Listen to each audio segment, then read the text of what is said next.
안녕하세요. 저는 20대 중반의 싱글맘으로 두 아이를 홀로 키우고 있습니다. 남편은 1년여 전 공사 현장에서 불의의 사고로 저 세상으로 떠나고 말았습니다. 사실 남편과 저는 고아원 동기 출신입니다.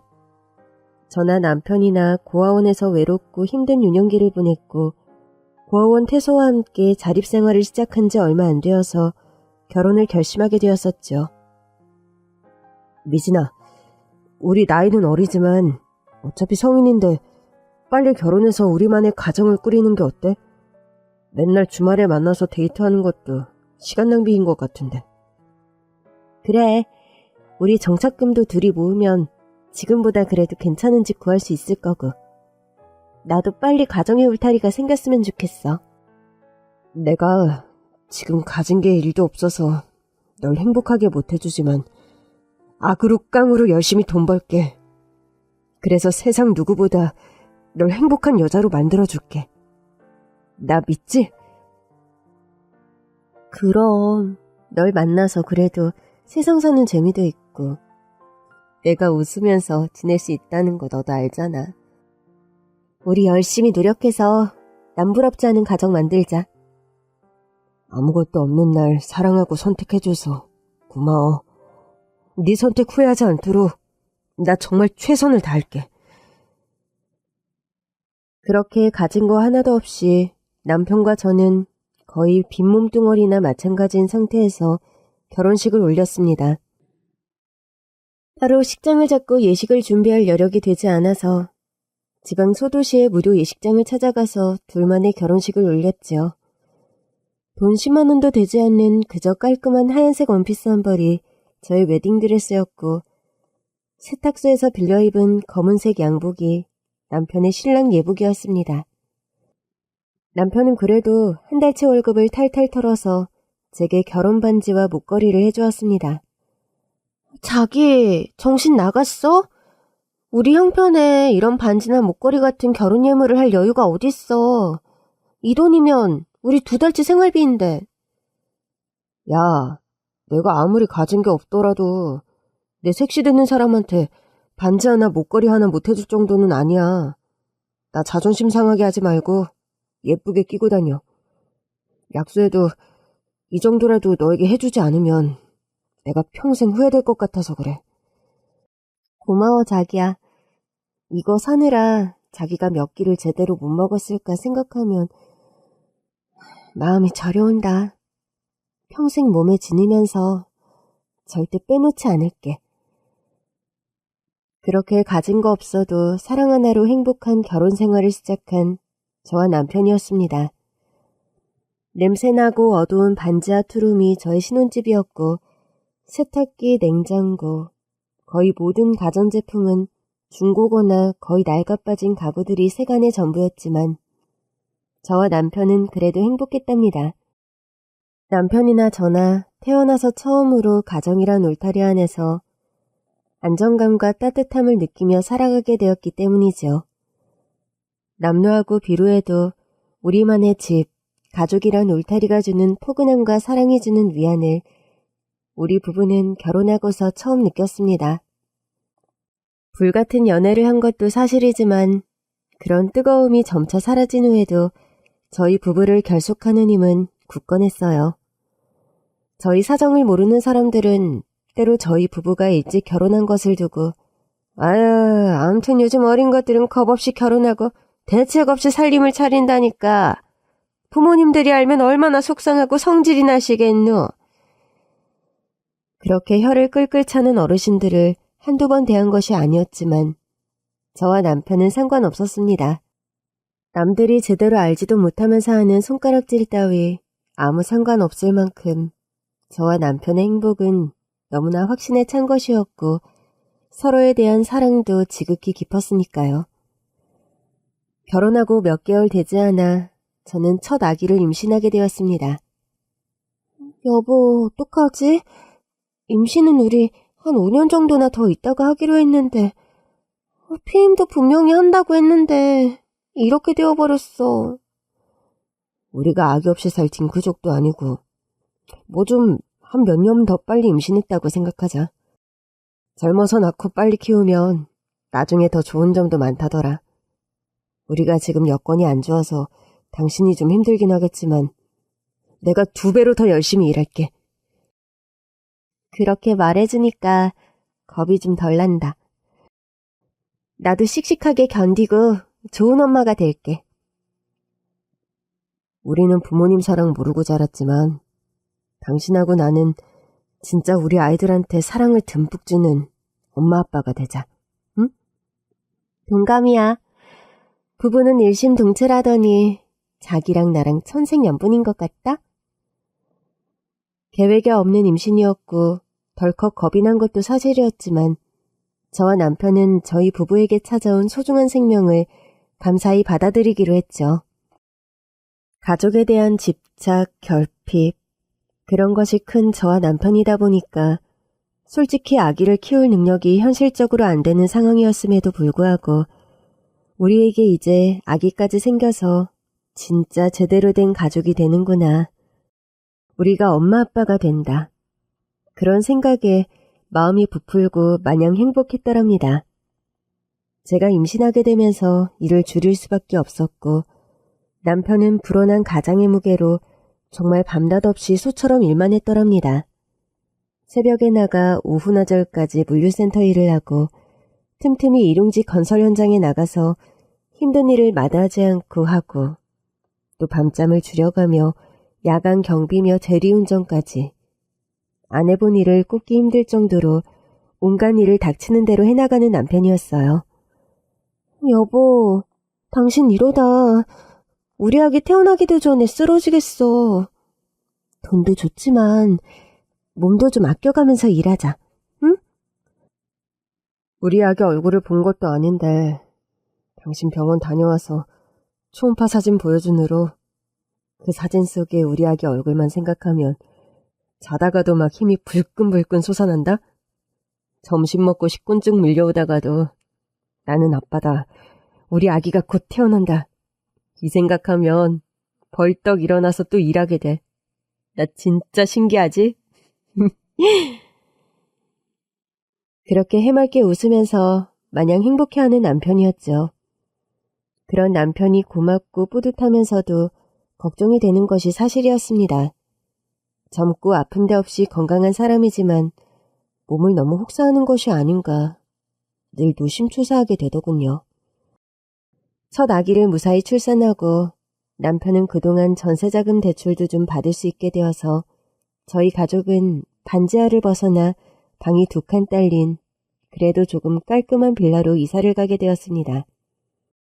방 하나를 아기방으로 꾸며놓고 얼마나 행복하던지요. 아기는 무럭무럭 건강하게 잘 자랐고 저는 연년생으로 둘째까지 임신해서 또 건강한 아들을 낳았습니다. 첫째는 딸이었고 둘째는 아들이었는데 딸 하나 아들 하나면 100점이라는데 여보, 우리는 완전 100점 가족이다. 그러게. 우리 아기들 3살만 넘으면 어린이집에 보내고 나도 얼른 일 시작하려고. 애가 둘인데 나도 맞벌이해서 얼른 돈 많이 벌어야지. 그러려면 아직 시간 많이 남았으니까 자기는 그런 걱정하지 말고 우리 꼬물이들하고 잘 지낼 생각해. 풍족하게 못 벌어와도 우리 먹고 살 만큼은 그래도 내가 벌어오잖아, 응? 남편이 몸이 부서져라 일하는 덕에 남편 말 맞다나 풍족하진 않아도 저희 4식구 먹고 살 만큼은 생활이 꾸려가졌습니다.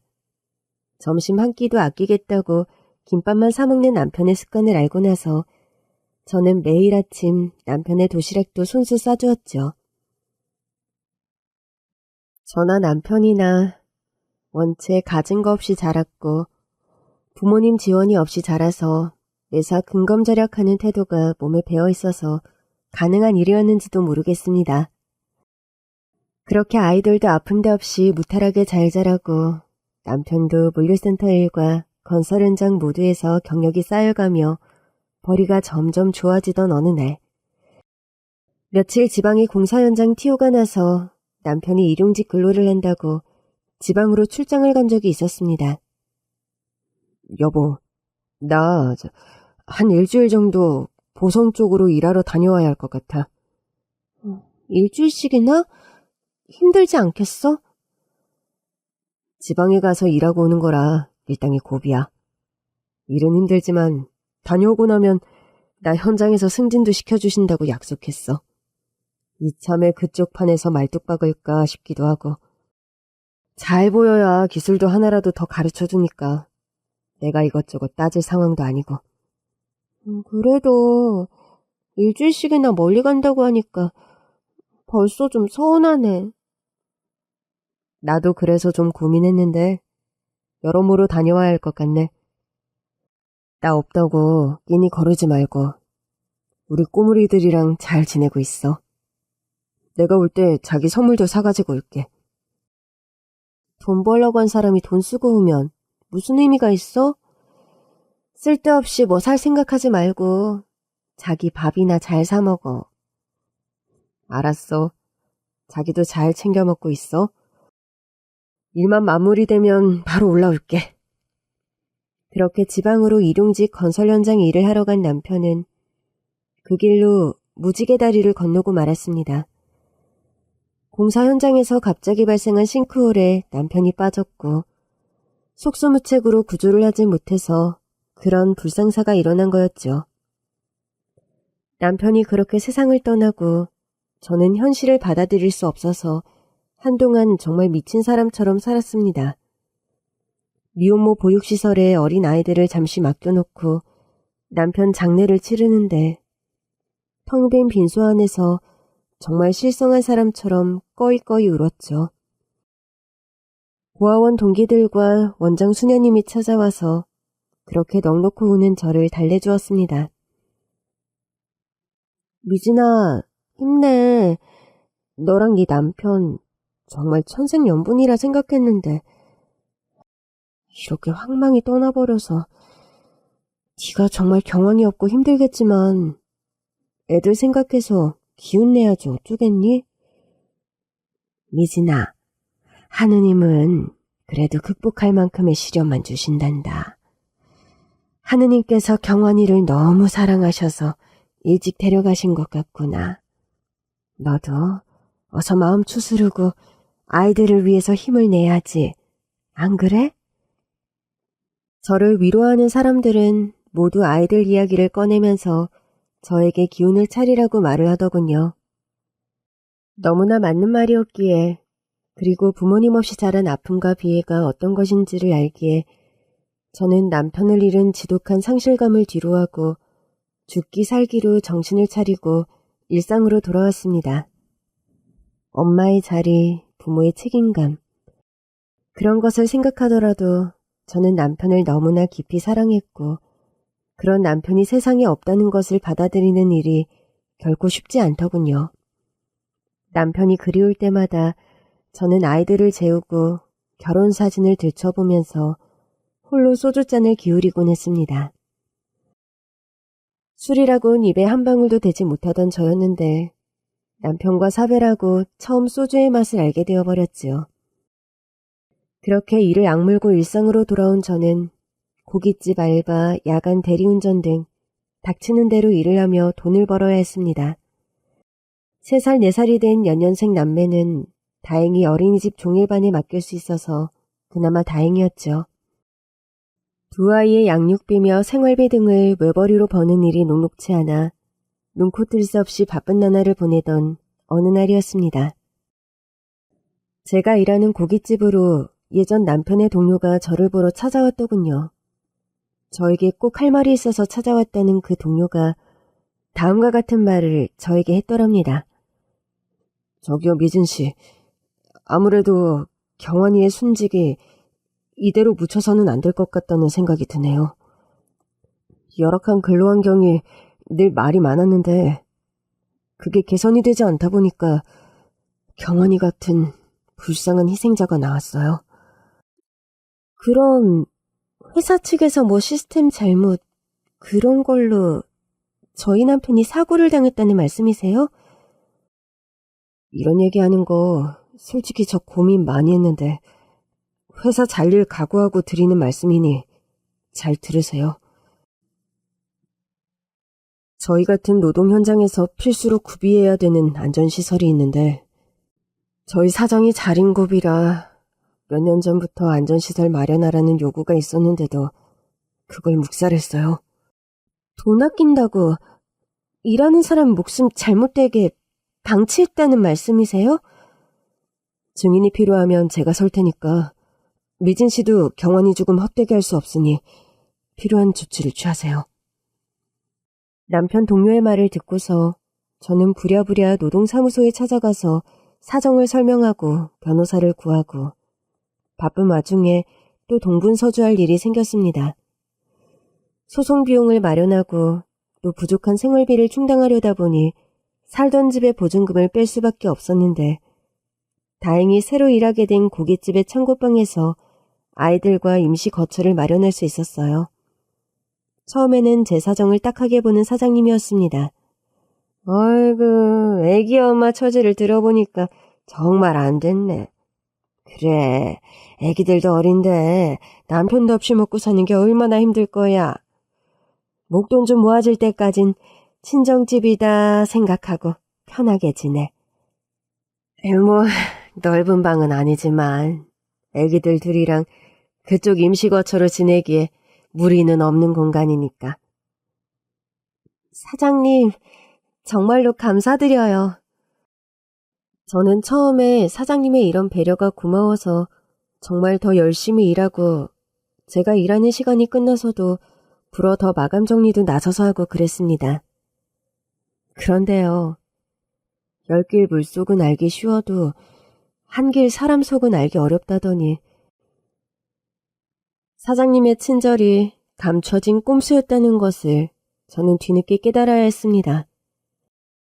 고깃집 사장님이 월급 주는 날짜를 차일피일 미루기 시작하더니 급기야 6개월 가까이 제 월급을 주지 않고 은근슬쩍 넘어가려고 하는 겁니다. 처음 월급을 미루었을 때 한동안 제가 고민하다 어렵게 말을 꺼냈더니 아니, 내가 그쪽 월급을 떼어먹겠다는 것도 아니고 요즘 가게 사정이 하도 안 좋아서 조금 월급을 천천히 주겠다는 건데 그 정도도 이해를 못 해주겠다는 거야? 사장님, 제 처지가 당장 목구멍이 포도청이라 애들 식비며 생활비 커버하려면 어쩔 수가 없어요. 죄송해요. 젊은 사람이 착해 보여서 친절을 베풀었더니만 못 쓰겠네. 솔직히 그쪽 애기들까지 우리 창고방에 살면서 맨날이다시피 샤워하면서 쓰는 물값, 전기값, 난방비 그거 다 계산하면 월급 한 몇 번 못 받아도 퉁치고도 남는 계산 아니야? 아니, 지금 그래서 제 월급을 안 주시겠다는 거예요? 애초에 그런 말씀이 없으셨고 솔직히 저희 아이들 어린이집 종일반에서 지내는 터라 거의 잠자는 시간에만 여기 방을 사용하는데 그리고 제가 감사한 마음에 제 근무 시간 외에도 더 열심히 가게 일을 도와드렸잖아요. 그래서 하고 싶은 말이 뭐냐고 진짜. 아유, 머리에 검은 짐승은 거두는 게 아니더라니만 진짜 그쪽이 딱 그런 경우네. 부모 없이 자란 티를 꼭 이렇게 내나, 응? 아니, 말씀이 과하시네요. 저 안 그래도 따로 방 구했고 다음 주면 나갈 거니까 창고방 내준 걸로 유색 그만하시고 밀린 월급이나 주시죠. 당장! 뭐야? 지금 감히 직원이 사장한테 파락파락 성질내면서 대들어? 야, 너 같은 것들 때문에 코아가 근본 없다고 욕먹는 거야. 돈 없는 직원 월급 삥땅하는 당신은 얼마나 근본이 있는데? 당신보단 내 근본이 훨씬 낫다고 보는데 왜요? 그렇게 이빠른 소리를 저는 내뱉고 말았고 사장은 한참 나를 노려보더니 급기야 제 따귀를 있는 힘껏 때리더군요. 짜! 어찌나 크게 소리가 났는지. 가게에서 일을 하던 직원들이 다 저를 돌아볼 정도였습니다. 하도 세게 따귀를 얻어맞아 볼이 부풀어 올랐고 저는 더 대거리 하려다가는 험악한 상황이 벌어질 것 같아서 고깃집을 박차고 나왔습니다. 그날 그렇게 밀린 월급을 받으러 갔던 날이 하필이면 제 생일날이었습니다. 고깃집 창고방에 붙어 산다는 이유로 차일피일 월급을 미룬 것이 6개월이 넘어갔고 저는 더는 안 되겠다 싶어서 원장 수녀님을 찾아뵙고 사회복지사의 도움을 얻어서 반지하 투룸의 보증금을 마련했고 이사갈 집도 겨우 마련을 한 상황이었죠. 단단히 마음을 먹고 밀린 월급을 받으려고 가게를 그만둘 각오를 하고 찾아간 거였는데 아니나 다를까 막대 먹은 사장에게 아주 험한 꼴을 당하고 말았습니다. 시뻘겋게 부은 뺨을 그어쥐고 이를 악물고 울음을 참고 걸어 나오는데 길가의 베이커리 가게가 눈에 문득 들어오더군요. 그 조그만 빵집 안에 전시된 생일 케이크를 보는데 참았던 눈물이 닭똥처럼 뚝뚝 흘러내리기 시작했습니다. 작년 제 생일날 퇴근길에 남편이 손에 들고 들어왔던 생크림 케이크가 눈에 아른거리더군요. 미진아, 생일 축하해. 올해는 돈이 없어서 케이크밖에 못 사왔지만 내년엔 내가 근사한 선물도 하나 꼭 준비할게. 서운해도 올해만 좀 참아주라, 응? 내가 딸기 생크림 케이크 좋아하는 건 또 귀신같이 기억해서 잘 사왔네? 우리 서방님, 아무튼 센스 하나는 짱이라니까? 네가 좋아하는 빵집 간다고 버스 타고 불어 갔다 왔어. 저번처럼 맛이 좋아야 할 텐데. 걱정이다. 그냥 아무 데서나 사와도 되지. 안 그래도 피곤한데 버스까지 타고 그 먼 빵집을 다녀왔어? 그렇게 안쓰러운 얼굴로 감동한 저에게 생일 축하 노래를 불러주던 남편의 음성이 귀에 생생하게 기억이 나는 바람에 저는 길바닥에 주저앉아 엉엉 울음을 터뜨리고 말았습니다. 민서가, 여기다 천단지 붙이자. 할머니, 여기는 이만하면 됐으니까 다음 골목으로 넘어가요. 여기가 유동인구가 많은 곳이니까 좀 촘촘하게 붙이는 게 좋을 것 같다. 몇 장만 더 붙이고 이동하자꾸나. 저는 문득 바로 귓가에서 중얼거리는 대화에 눈물을 닦고 소리가 나는 쪽을 쳐다보았습니다. 웬 나이 지긋한 할머니와 젊은 청년이 담벼락과 길가 빈 공간에 전단지를 열심히 붙이고 있더군요. 입성을 보면 못 사는 사람들 같지도 않은데 할머니와 손자가 전단지 붙이는 게 의아해서 자리에서 일어나 저도 모르게 그 두 사람이 붙이는 전단지를 가만히 들여다보았죠.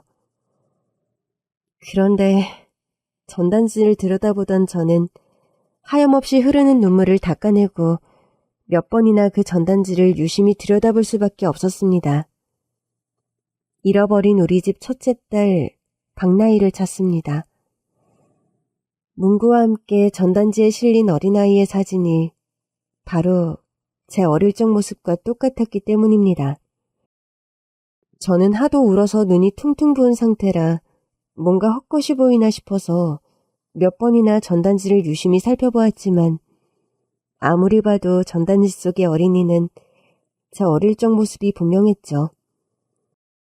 이상하고 강렬한 예감에 저는 뭔가에 홀린 듯이 그 할머니와 청년의 뒤를 쫓아가기 시작했습니다. 불어 의도한 것은 아니지만 제 존재를 그들에게 굳이 알리지 않고 조용히 티가 나지 않게 그 할머니와 청년의 뒤를 밟았어요. 그래서 한참 두 사람의 뒤를 따라가는데 전단지를 거의 다 붙인 할머니와 청년은 아주 부자 동네로 걸음을 옮기더군요. 저는 계속해서 말없이 할머니와 청년의 뒤를 따라갔습니다. 할머니는 나이도 원체 연로하고 또 관절염 비슷한 것이 있는지 때로 걸음을 절뚝이며 중간중간 쉬어가는 때도 많았습니다. 할머니, 그러니까 할머니는 집에서 좀 쉬시라니까. 이렇게 고집 부려서 따라 나오세요.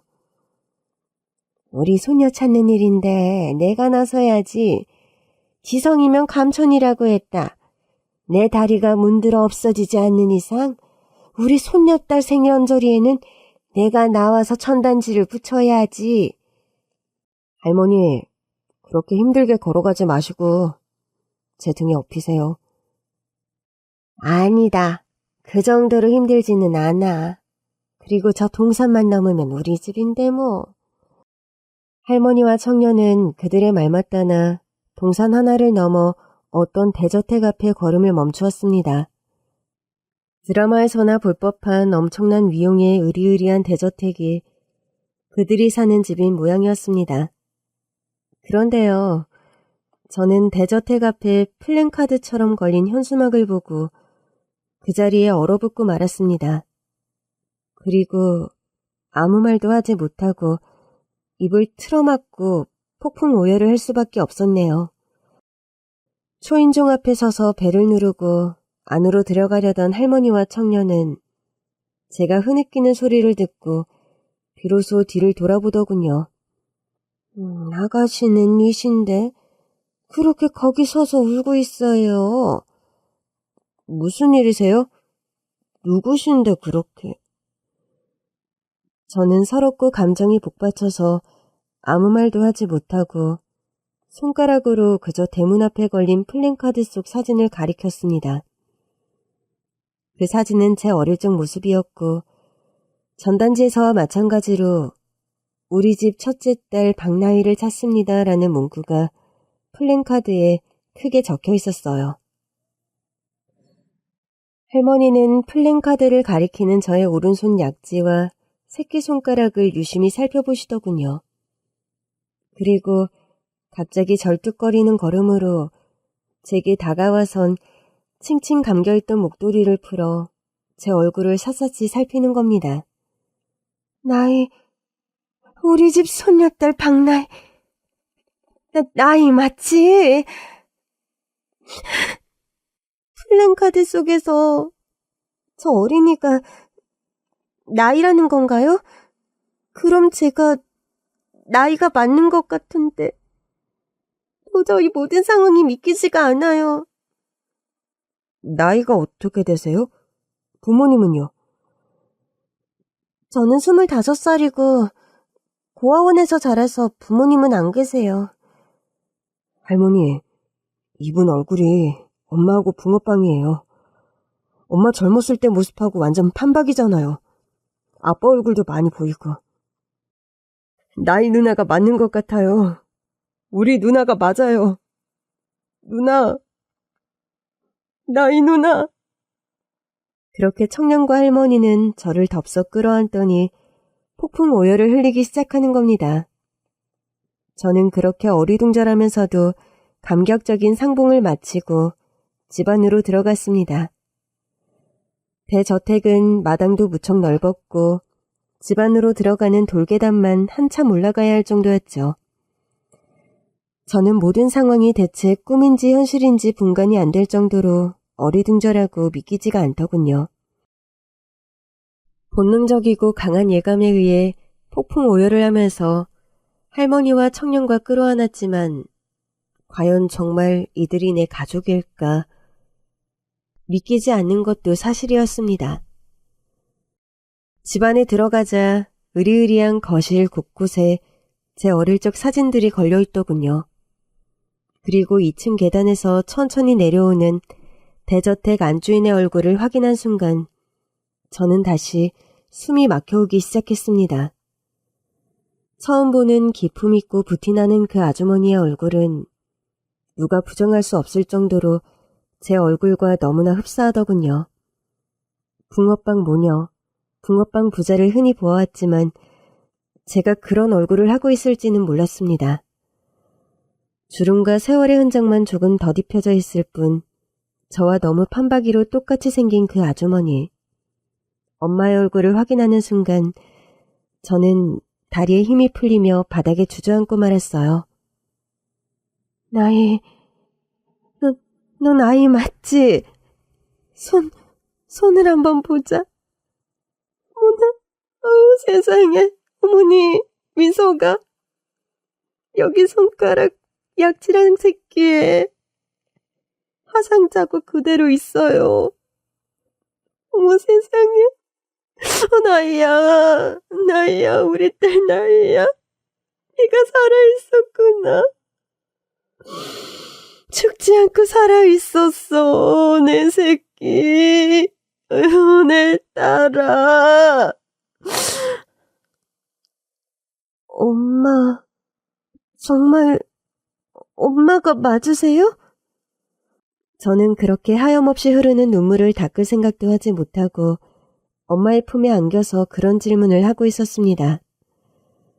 그렇게 꿈만 같은 상봉 이후 그래도 정확한 사실 확인 절차를 위해 친자 확인 검사를 의뢰했고 저는 엄마의 딸이 맞는 것으로 결론이 나왔어요. 그리고 후에 듣게 된 저의 사연은 참 기가 막히고 놀라운 것이었습니다. 제가요, 5살쯤에 저희 가족이 모두 가족여행을 떠났었다고 합니다. 여름 휴가로 강원도 속초 근처의 펜션에서 며칠 즐거운 시간을 보낸 뒤 자동차를 타고 고속도로를 운전해서 집으로 돌아오는 길. 졸음운전을 하며 마주오던 커다란 덤프트럭과 충돌을 했고 저희 가족이 탄 자동차는 고속도로 가드레일을 받고 낭떠러지 아래로 추락했다는 겁니다. 그 사고로 운전을 하시던 아빠는 그 현장에서 즉시 하늘나라로 떠나버리시고 엄마와 남동생은 다행히 기적적으로 목숨을 건졌다고 합니다.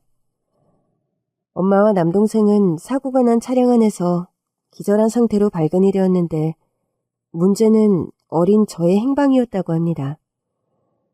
사고가 나면서 창문 밖으로 튕겨져 나간 저의 행방이 도무지 오리무중이었다고 하네요. 우리 가족들은 이날 이태껏 네가 살아있을 거라는 믿음과 희망을 한시도 버리지 않고 살아왔어. 평소에도 사람을 써서 누나를 찾는 전단지를 붙이는 일을 계속해왔지만 특히 할머니는 누나 생일과 그 주간이 되면 늘 아픈 다리에도 불구하고 본인이 직접 나가셔서 길에 전단지를 붙였어요. 할머니가 사실 관절염이 심하셔서 오래 걷는 일이 힘드시거든요. 평소에도 컨디션이 조금만 좋으면 항상 길에 나가 몇 시간씩 누나 찾는 전단지를 붙였고요. 할머니! 아이고, 우리 손녀딸. 아유, 우리 손녀 찾는 일에 내가 직접 나서서 전단지를 붙이고 싶어서 그랬지. 아유, 이제라도 우리 손녀딸 찾게 되어서 이 할미는 정말이지. 죽어도 여한이 하나도 없겠구나. 관절염이 심하고 지병이 있으신데도 그렇게 직접 길거리에 나가서 저를 찾는 전단지를 붙이셨다니. 너무나 감사하고 감동스러운 일이 아닐 수 없더군요. 천의 고아인 줄로만 알았던 제가 이렇게 번듯한 가정의 딸이었다니 도무지 믿기지 않을 따름이었습니다. 제가 처음 고아원에 맡겨질 당시의 상황을 좀 알아보고 여러 가지 절차를 거친 결과 저는 교통사고가 나면서 기억상실을 앓은 것으로 판명이 되었습니다. 그리고 사고 현장에서 좀 떨어진 곳에서 10만이로 살아가던 청각장애인 할머니 한 분이 저를 집으로 데리고 가서 키운 것이었죠. 그 할머니는 주변 사람들에게 먼 친척이 맡기고 간 아이라고 저를 소개하고 자신의 소녀딸처럼 저를 키운 거였습니다. 그 할머니는 청각장애인으로 평생 결혼하지 않고 혼자 사신 분이라고 했는데 아이에 대한 남다른 집착? 뭐 그런 것이 좀 있는 사람이었나 보더라고요. 그렇게 사고 현장에서 부상을 입은 어린 저를 발견했고 그런 날 자신의 딸처럼 키운 거였습니다. 그렇게 신만이 할머니 밑에서 자란 저는 사고 당시 그 이전의 기억은 깡그리 잊어버렸기에 그 할머니가 제 친할머니인 줄 알고 살았던 거죠. 그나마 그 할머니도 저와 함께 산 지 1년이 채 되지 않아 돌아가시는 바람에 저는 고아원에 맡겨졌던 겁니다. 제가 교통사고 당시 기억을 잃지 않았더라면 그래도 조금 더 빨리 가족을 찾을 수 있지 않았을까 하는 아쉬움이 드는 것이 사실이더군요. 아이고, 불쌍한 내 딸. 그동안 고아원에 사느라 얼마나 고생이 많았어. 지금 사는 거처는 어디니? 하는 일은 너 혼자 사는 것이더냐? 엄마, 할머니, 제발 누나한테 하나씩 천천히 물어보세요. 안 그래도 경황이 없는데 누나가 얼마나 정신이 없겠어요? 저는 남편과 결혼한 이야기, 일남일녀를 키우는 싱글맘이라는 것, 그리고 고깃집에서 월급을 받지 못한 이야기와 남편의 순직으로 인해 회사 측과 소송 중인 이야기 등을 모두 솔직하게 털어놓았습니다. 너한테 월급을 6개월씩이나 밀리고 구박한 그 막대먹은 고깃집이 어디야?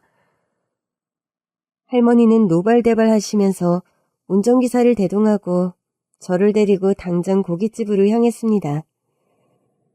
운전기사가 모는 커다란 외제차를 타고 저와 할머니 운전기사가 식당 앞에 내리자 사장은 무슨 영문이냐는 듯한 얼굴로 쳐다보더군요. 아니, 이게 대체 무슨 상황이야? 당신이 우리 손녀딸한테 반년씩이나 월급 안 주고 부려먹은 못된 사장이야? 누구신데 그렇게 초면에 반말을 하세요? 비 먹었어? 우리 손녀딸이란 말 못 들었냐고. 당장 우리 손녀 일한 월급 토해내 얼른. 할머니는 가게 앞에 음식물 쓰레기통을 집어들더니 사장 머리에 시원하게 내팽개쳐버리는 겁니다. 그래? 보상받고 싶은 만큼 어디 청구해봐. 운전기사는 험악한 얼굴로 노려보고 있지. 수적으로도 밀리고 포스로도 밀린 사장은 깨갱거리면서 당장 밀린 월급을 저에게 계좌이체 해주더군요. 할머니는 고깃집 창고방에 저와 아이들 세간을 쭉 둘러보시더니 네가 꼭 필요한 물건들만 챙기거라. 그런데 할머니 보기에는 중요한 서류나 그런 것 빼고 딱히 챙길 물건은 없어 보인다. 생필품이나 옷 따위는 다 새로 살 거니까 딱히 챙길 생각 말고. 김 기사, 여기 우리 손녀딸 짐들 정리하고 따라 나와요. 그 길로 할머니는 제 아들과 딸이 있는 어린이집으로 가서 저희 아이들을 데리고 집으로 가셨습니다. 아이고 내 새끼들, 그간 얼마나 고생이 많았어, 응? 잃어버린 딸을 찾았다고 좋아했는데 한순간에 손자 손녀까지 생기고 정말 감개가 무량하구나. 나는 졸지에 삼촌이 되어버렸는데 조카가 2명씩이나 생기다니 실감이 영 안 나네 이거.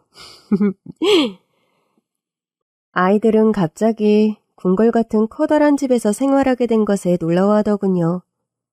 엄마, 집이 무슨 텔레비전에 나오는 부잣집 같아요. 이 집이 진짜 우리가 앞으로 살아갈 집이 맞아요? 엄마, 내 방이 공주님 방 같아. 침대도 너무 예쁘고 공주님 쓰는 것 같은 화장대도 있고 옷장도 있어. 방 안쪽에는 화장실도 따로 있고 백설공주 공주님 방보다 훨씬 내 방이 더 좋아. 아이고 내 새끼들 기특하기도 하지. 앞으로 너희들은 왕자님 공주님 부럽지 않게 살 거니까 마음 편하게 다 누리렴. 그간 얼마나 고생이 많았어. 아이고 불쌍한 내 새끼들.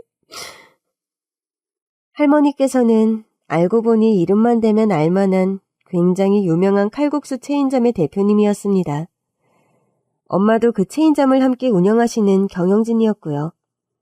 그런 재력과 스케일 덕분에 살고 있는 집이 엄청 대저택인데다 집에는 일하는 도우미 아주머니도 계셨습니다.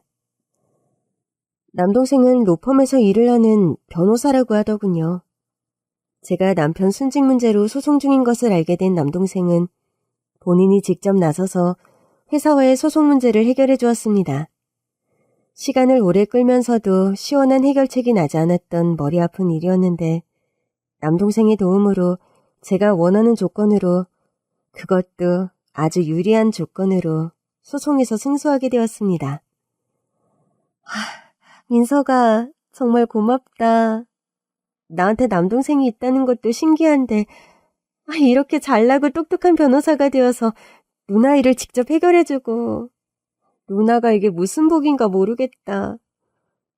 누나, 그동안 얼마나 힘들게 살았어요. 이제라도 누나를 찾아서 엄마나 할머니나 한시름 놓고 저렇게 매일 하하호호 웃으시는 거 보면 내가 다 살맛이 나네요.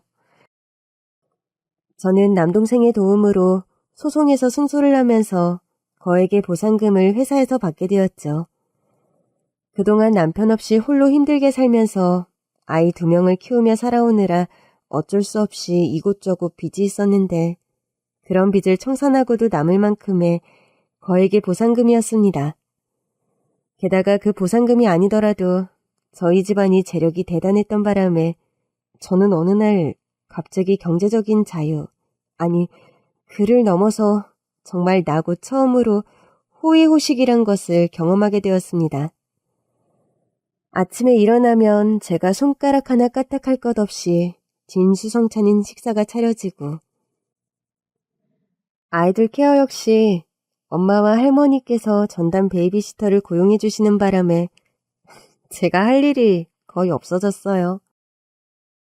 식사 준비, 청소 같은 일상적인 노동에서 벗어난 삶을 산다는 것 자체가 저에게는 신선한 경험이었습니다. 게다가 그동안 고아원에서 크고 남편과 사별해서 힘들게 살아온 저의 처지를 엄마와 할머니는 무척 가슴 아파하시면서 그런 잃어버린 세월에 관해 엄청 보상을 해주고 싶어 하셨죠. 나이야?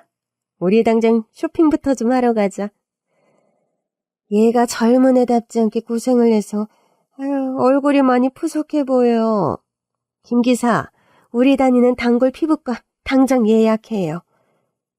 어머님, 우리 나이가 혼자 어렵게 출산해서 산후조리도 제대로 못해서 지금부터 필라테스 같은 거 시키면서 몸 관리도 좀 잘 시켜야겠어요. 안 그래도 한방병원 박 원장한테 말해놨다. 우리 손녀딸 방문할 거니까 직접 진맥해서 최고 좋은 한약으로 지어달라고. 할머니, 엄마, 이렇게까지 안 해주셔도 돼요.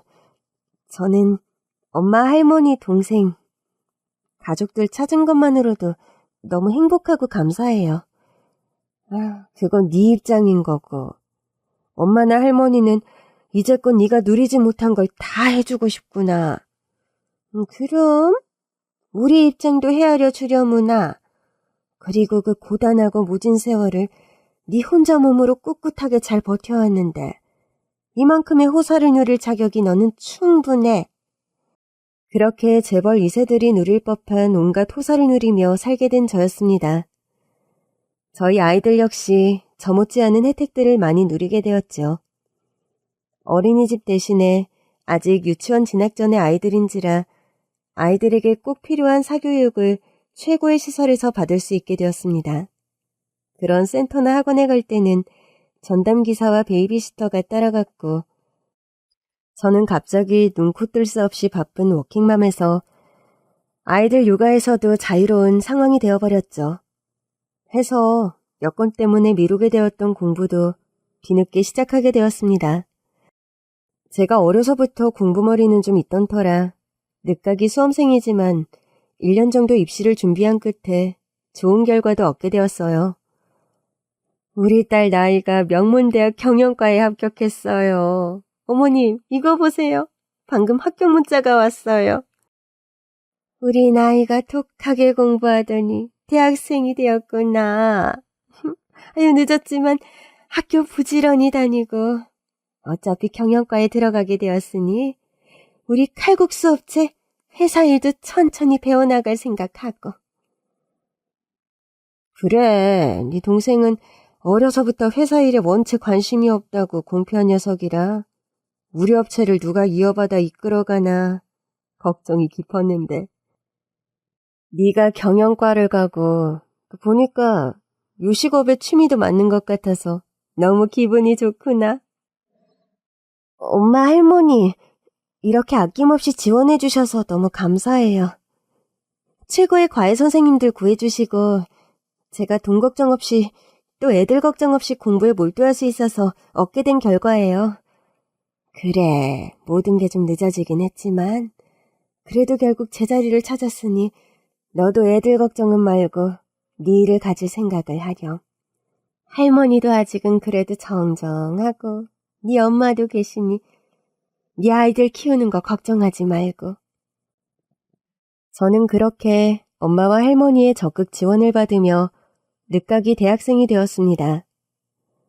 제 아들과 딸아이 역시 경제적인 풍요로움은 물론이고 삼촌, 할머니, 증조할머니까지 함께 한 집에 살게 되면서 훨씬 정서적으로 안정이 되고 행복해하는 것이 눈에 보이더군요. 엄마, 예전에는 아빠가 보고 싶어서 좀 슬프고 외로울 때가 있었는데 할머니도 계시고 삼촌도 계시니까 안 슬퍼서 좋아요. 삼촌이 이번 주에 또 놀이공원 데리고 가준대요. 그리고 학교에서 삼촌을 아빠라고 해도 된다고 삼촌이 그랬어요. 저희 남동생은 성격이 다감하고 속정이 깊어서 제 아이들에게도 정말 아빠 못지않은 역할을 톡톡하게 해주는 겁니다. 그런 남동생이 너무나 고맙고 제 본가 식구들의 존재가 아이들에게 아빠의 빈자리를 메꾸어주는 것 같아서 저도 너무 다행이고 행복한 것이 사실이었죠. 고아라고 생각했던 저에게 가족이 있다는 것도 신기한데 이렇게 재력가인데다 칼국수 업체를 이끌어가는 회사의 대표님이 할머니라는 사실. 이런 혜택으로 돈 걱정 없이 저를 비롯 아이들이 호의호식하는 것. 이런 모든 것들이 무척 감사했지만 이런 와중에 또 사무치게 생각나는 것이 먼저 하늘로 떠난 남편이더군요. 나이야, 네가 일찍 결혼한 남편이란 사람은 어떤 남자였니? 세상에서 가장 따뜻하고 유일하게 저를 진심으로 사랑해주는 그런 사람이었어요. 우리 손주 사이가 살아있었더라면 참 좋았을 텐데. 어린 나이에 처자식 먹여 살린다고 그 고생을 하다 명을 달리했으니 내 심정이 오죽했겠니. 네 남편 기일이 언제라고 했지? 앞으로는 우리 집에서 애기들 아빠 기일 챙기는 것이 좋을 것 같구나. 그렇게 남편의 기일을 집에서 차리자고 먼저 제안해 주시는 할머니였습니다. 커다란 제사상에 남편이 생전에 좋아하던 음식들을 비롯해서 갖은 진수성찬으로 차려진 제사상. 그 앞에서 절을 하는 딸과 아들. 그리고 저. 남편이 생전 그렇게 좋아했던 갈비찜과 생선전을 보는데 왜 그렇게 하염없이 눈물이 흐르던지요. 지금 내가 아이들과 혼자서 누리는 행복이 다행이지만 한편으론 그런 저의 곁에 남편이 없다는 사실이 참 마음이 아팠습니다. 살아서 원체 고생만 하다가 떠난 사람이라서 제가 이렇게 마음에 사무치는 것 같기도 합니다. 여보, 당신이 좋아하는 갈비찜하고 생선전이야. 오늘은 시간에 쫓기지 말고 천천히 많이 먹고 가. 나하고 우리 아이들 걱정 없이 이제는 잘 지내고 있으니까. 그곳에서 이젠 좀 편히 쉬어. 얼굴을 한 번도 본 적은 없지만 우리 사위 사는 동안 정말로 고생 많았네. 어린 나이에 가장 노릇하기가 쉽지 않았을 텐데 우리 딸과 손주들 지켜주느라 고생 정말 많았어. 매영, 살아계셨다면 저랑 소주도 한잔하면서 이 얘기 저 얘기 나누고 좋았을 텐데 그러지 못해서 아쉬워요. 그래도 우리 누나 많이 사랑해 주셔서 감사드립니다. 그리고 이렇게 귀여운 조카들도 2명씩이나 선물해 주셔서 그건 역시 너무 감사하고요. 우리 손주 사위 고생 많이 했으니 그곳에선 아무 걱정 말고 편하게 쉬고 놀러나 다니고 그러면서 지내게나. 다음 생이 있다면 꼭 다시 가까운 인연으로 태어나 다 같이 가족으로 한번 살아봤으면 좋겠구만. 그렇게 남편의 제사상 앞에서 가족들 모두 덕담을 한마디씩 해주었습니다. 형식적인 덕담이 아니라 저희 가족 모두 가슴에서 나온 진심 어린 말들이어서 그런 말을 듣는데 저도 다시 눈물이 나오고 이제 말귀를 다 알아먹는 아들과 딸아이도 눈물을 펑펑 흘리더군요. 여보, 지금의 이 행복을 당신과 함께 누렸다면 더할 나위 없이 좋았겠지만 지금 당신이 곁에 없어서 나는 참 많이 허전해.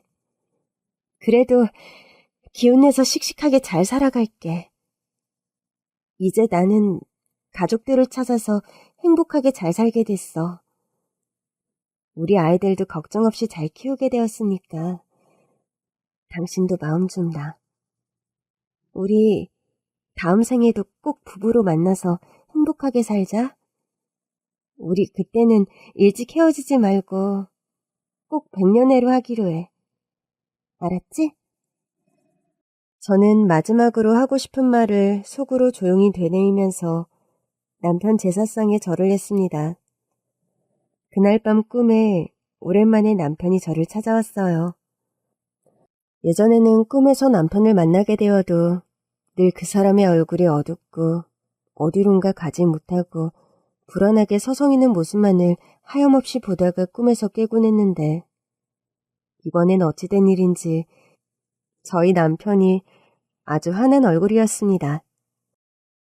생전에 저와 결혼하던 날 입었던 깔끔한 검은 양복을 입고 버스 안에 올라타서 제게 손을 흔들며 사라지는 남편이었습니다.